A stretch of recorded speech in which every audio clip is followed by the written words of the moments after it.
Hey everyone, let's prove theorem 3.10 in section 3.3 of Hungerford. Going to go kind of quickly because you can pause the video, and I'm going to go in order because, as we'll see, things build off of each other.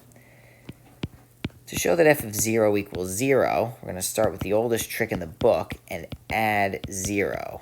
Right? F of 0 equals 0 plus 0. And because f is a homomorphism, we can split f over addition. Okay, now here we have f of 0r, and note that, of course, that's the same thing as f of 0r plus 0 in S, which we know 0 in S exists because S is a ring.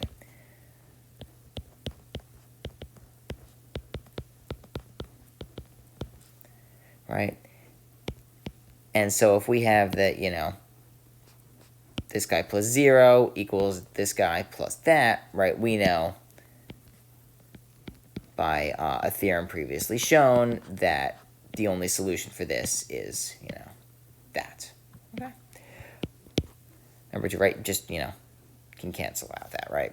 Okay, number 2, showing that f of negative a equals negative f of a. Well, we're going to start actually with f of 0r, which we know on the one hand equals 0 in S. We just showed that, but on the other hand, again, a little bit of trickery right here.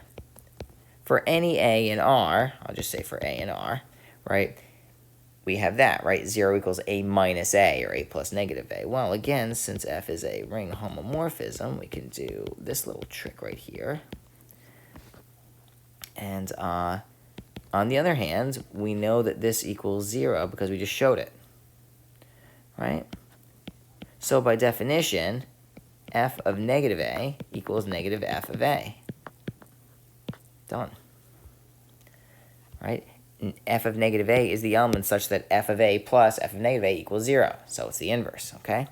Now for property 3, this is going to follow pretty quickly, right? F of a minus b, again, that's really the same thing as f of a, right? This is because f is a homomorphism of rings, right? Plus f of negative b, which we just showed by property 2 over here, that's the same as f of a minus f of b. Done. Now we're assuming that I should say that I guess we're assuming that R has identity and that F is surjective. All right, so here we go. So for any A in R, right, we have F of A equals F of A times 1. You could have put the 1 on the left, of course. Doesn't really matter. But, of course, because F is a homomorphism, we have that. So wait a minute. We have f of a equals f of a times f of 1. Okay, so f of 1 is behaving like an identity. But the thing is, we need to show that this is true for all s in S, right? So for all s in our big ring S, there's some a in R such that S equals f of a, right? Again, this is from the fact that f is surjective, right? Which we just showed equals f of a times f of 1r, and that, of course, equals s times f of 1r. Okay, so f of 1 in R equals 1 in S. Outstanding. Next up, we're going to show let U be a unit in R. Okay? So we have f of 1 in R, which on the one hand we know equals 1 in S. We just showed that. On the other hand, it equals U times U inverse, right? F of 1 equals U times U inverse. That's a definition of a unit. And, of course, because f is a ring homomorphism, see how often we're using that? We have that. But on the other hand, by property 4, we know that we have just 1 in S. Okay? So, by definition, f of u is a unit in S with the inverse of f of u being f of u inverse, right? Because f of u inverse is the thing you multiply by f of u to get 1 in S. So the properties that theorem 310 shows are preserved by isomorphism. That was 0, additive inverse, subtraction, multiplicative identity, and being a unit, okay?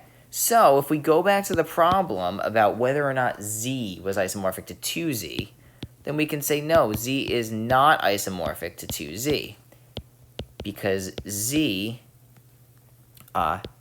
has 1, but 2z does not.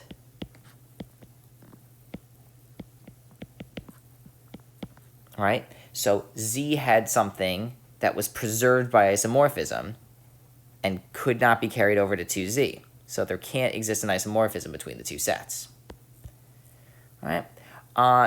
Quick little corollary right here. If we've got another ring homomorphism, then we can define the image to be the set of all f of a, where a is an R, the domain, right? That turns out to be a subring of f. This is S. This is very easy to show now that we proved that theorem.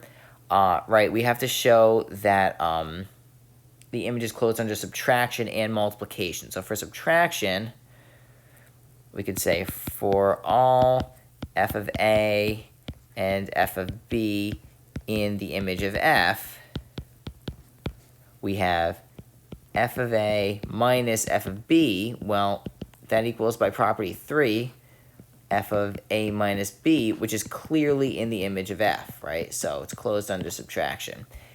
And then we have something even more straightforward for all f of a and f of b in the image. We have f of a times f of b, right? We're trying to show closure under multiplication, but this is just by the fact that f is a homomorphism, right? Ring homomorphism. It's equal to f of ab, and that's clearly in the image of f. So we're done right there, too. So we're done. So the image of f is a subring in, I should say, of S. Done.